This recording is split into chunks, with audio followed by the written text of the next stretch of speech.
How important that Amber Alert system is. Now to that breaking news out of Box Elder County, where human remains were discovered yesterday in a garbage bag about a half-mile west of I-15. Brigham City Police now releasing new details about the autopsy. News specialist Shara Park joins us live now from the scene. Shara, what have we learned?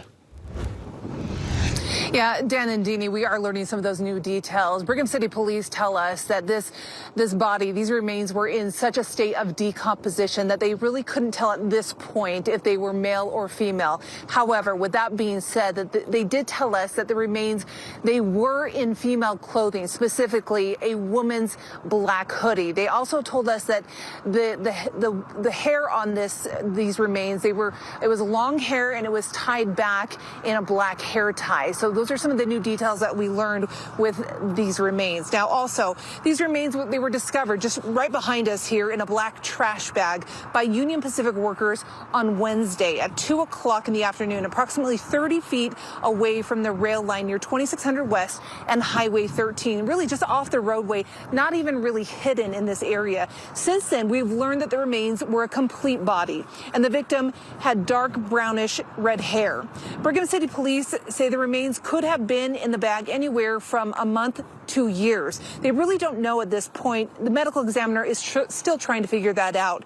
They say finding someone discarded in this way is both shocking and sad.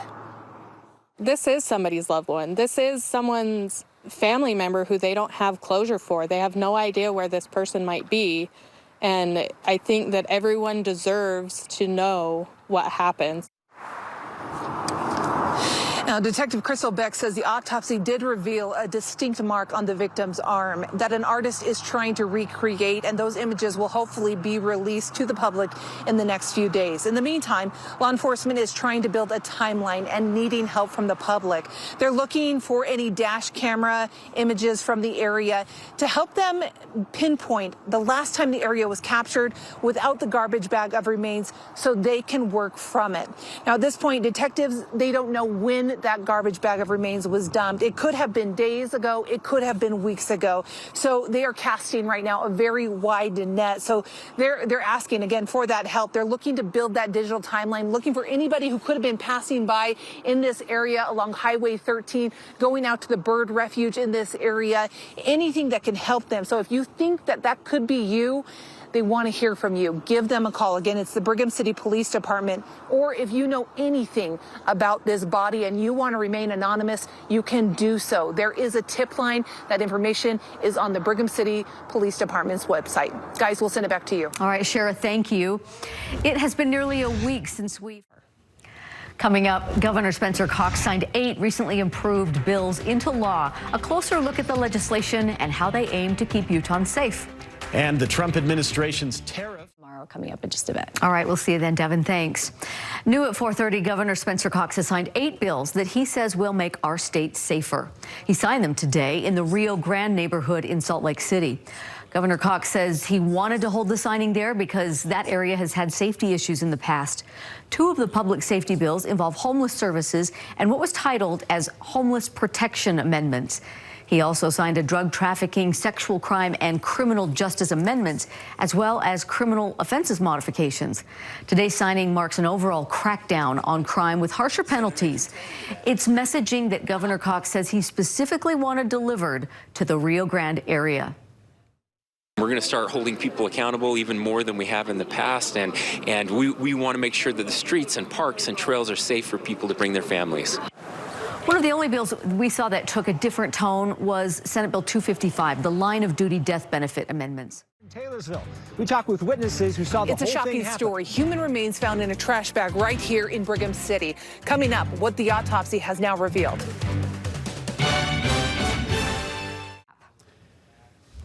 We are learning new information tonight about the human remains that were discovered yesterday in a garbage bag about a half-mile west of I-15 in Box Elder County. News specialist Shara Park joins us live from the scene.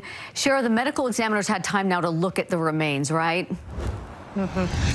Yeah, that's right, you guys. We met with Brigham City detectives just a short time ago. We are just west of I-15, west of the Brigham City Airport.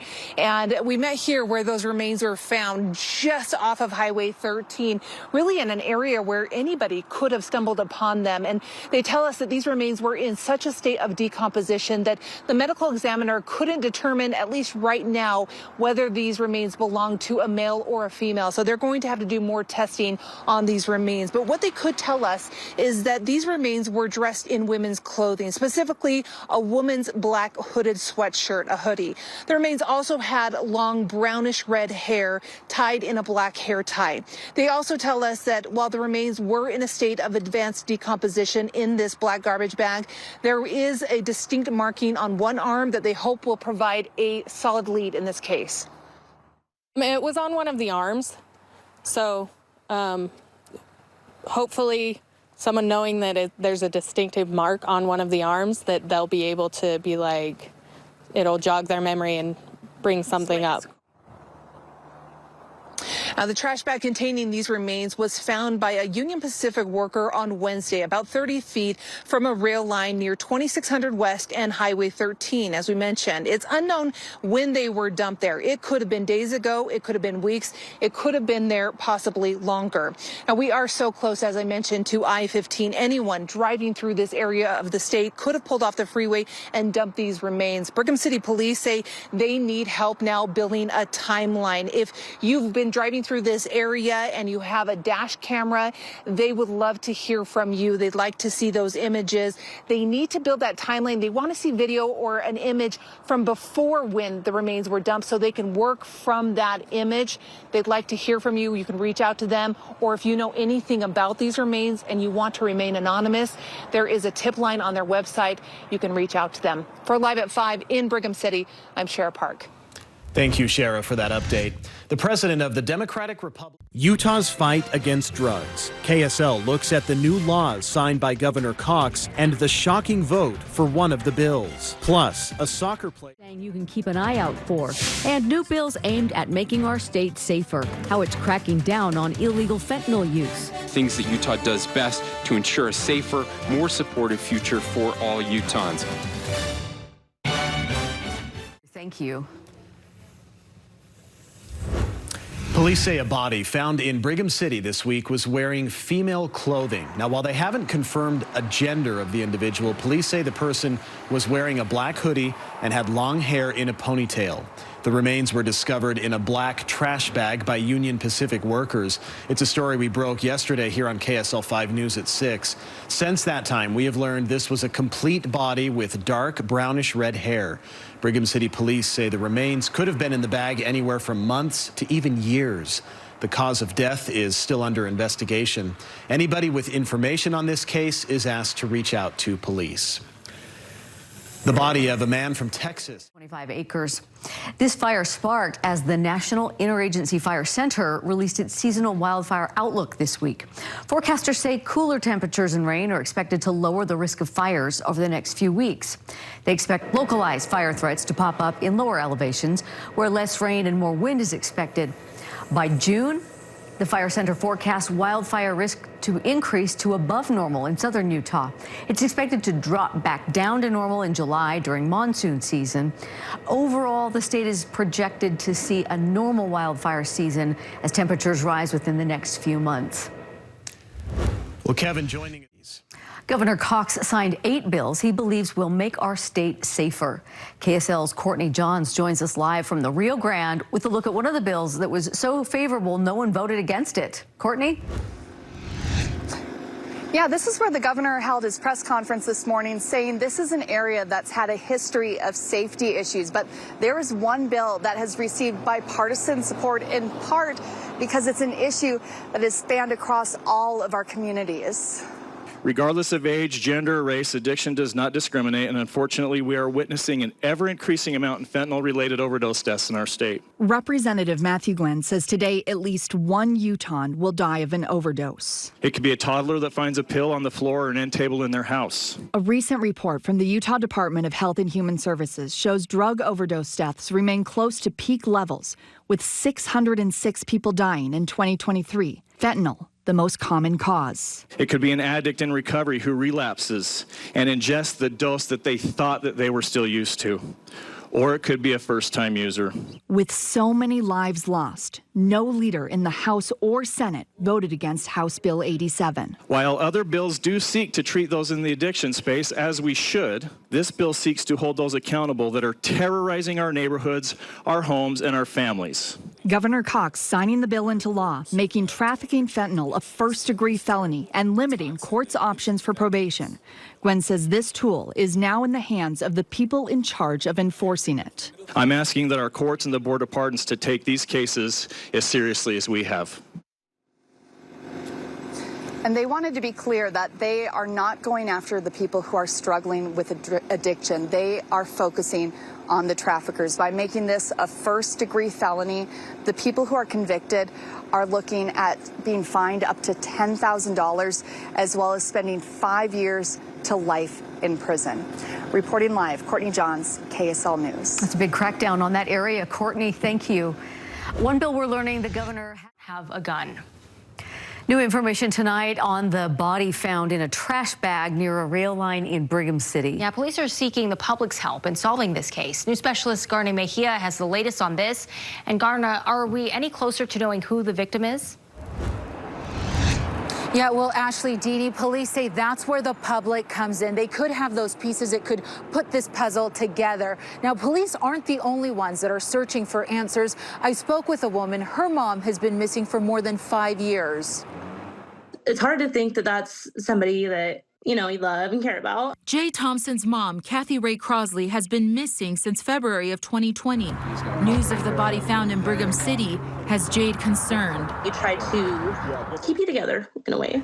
The body was discovered in a black bag yesterday afternoon. During an autopsy today, examiners were unable to determine its gender. Fairly high state of decomposition. But the body had women's clothing, including a black hoodie, and long dark brown or red hair that was held back with the hair tie.